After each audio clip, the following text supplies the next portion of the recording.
Buenas tardes. Hoy voy a exponer el papel del gobierno y la política fiscal en el marco de la actividad número 3 de la materia Finanzas Públicas.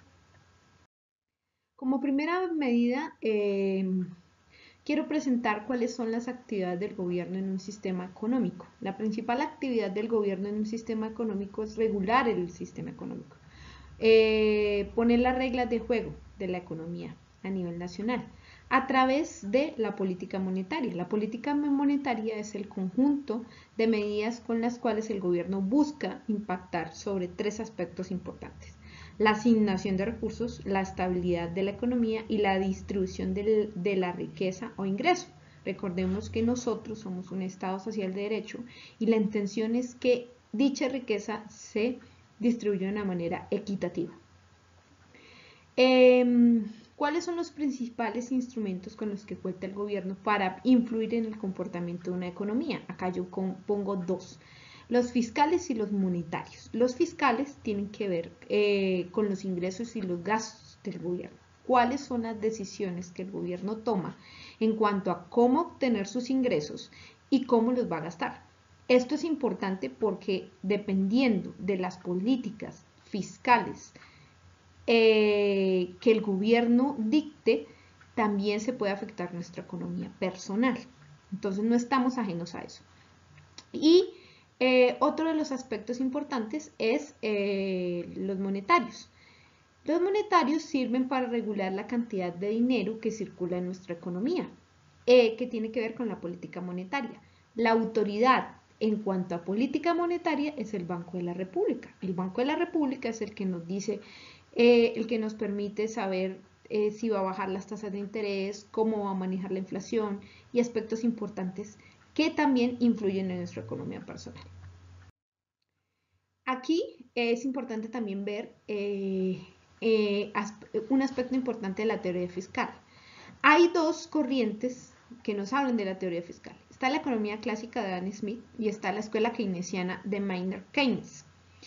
La economía clásica primordialmente nos manifiesta que el sector público debe apoyarse en el mercado, pero no debe intervenir en su funcionamiento. En cambio, la escuela keynesiana sí nos dice que el Estado debería intervenir en una depresión económica para sustituir la intervención privada o facilitar una caída en las tasas de interés para estimular la demanda del crédito y así la inversión.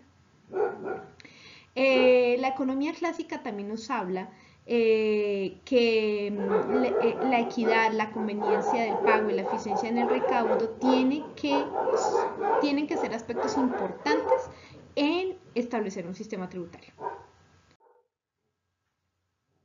Aquí también es importante ver dos conceptos que también se ven claramente cuando nosotros ahondamos en el concepto de presupuestos.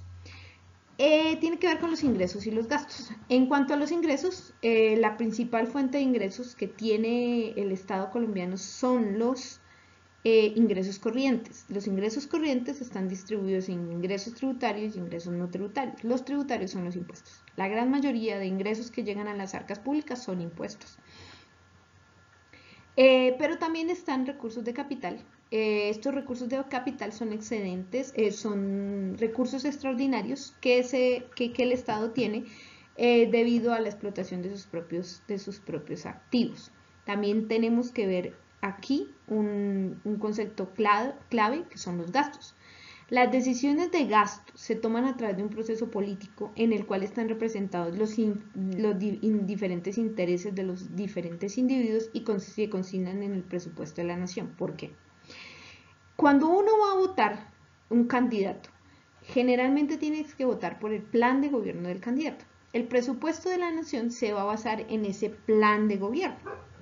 Ahí es donde se va a establecer cómo quiere la población que sus ingresos sean gastados, ¿sí?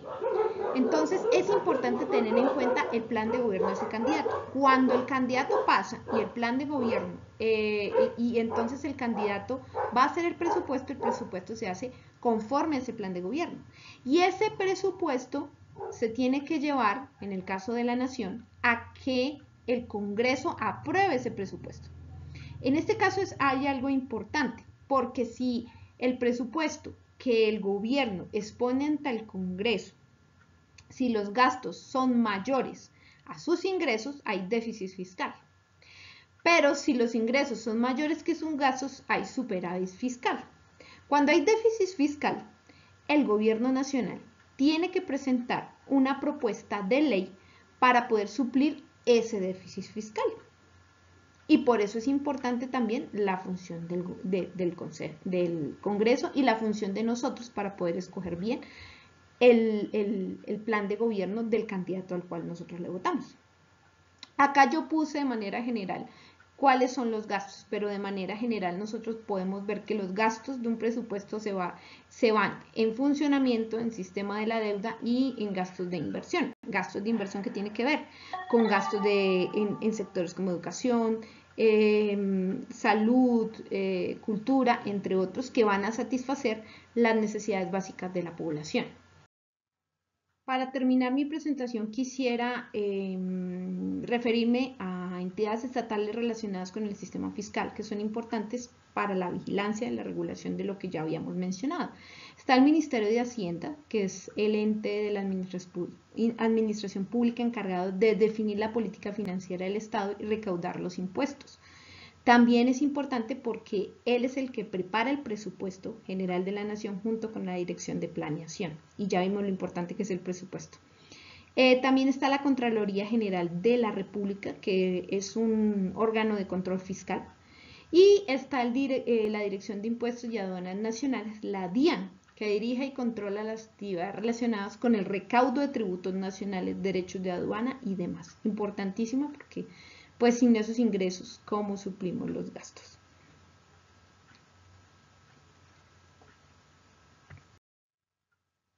Para concluir, quisiera dejar 3 conclusiones importantes que yo saqué haciendo este trabajo.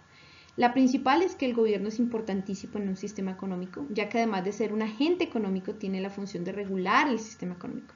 Así que las políticas que éste dicte para garantizar dicho fin no deben ser desconocidas por los ciudadanos. Nosotros nos tenemos que interesar en conocer esas políticas porque nos afectan de manera directa. Cuando nosotros como ciudadanos escogemos nuestros gobernantes, deberíamos ser conscientes de lo que estamos haciendo, porque esto nos va a garantizar nuestros derechos a nosotros y a nuestros compatriotas. Además que ellos van a velar por el cumplimiento de las normas y promover el bienestar general, no el de sus propios intereses. Eso es importante cuando vamos a escoger algún tipo de gobernante. Y también escoger bien, porque lo que nosotros escogemos no es tanto el gobernante, sino el plan de gobierno del gobernante, que se va a materializar en un presupuesto. Es decir, se va a materializar en lo que ingresa y en qué se gasta. Todos nosotros debemos entender que el desconocimiento de la economía nos afecta de manera directa. Es importante entender este concepto, porque muchas veces nosotros creemos que todo lo que tiene que ver con el sector público es ajeno a nosotros, y eso termina afectando nuestros bolsillos de manera personal. Concluyo con esto y les agradezco su valiosa atención. Muchas gracias.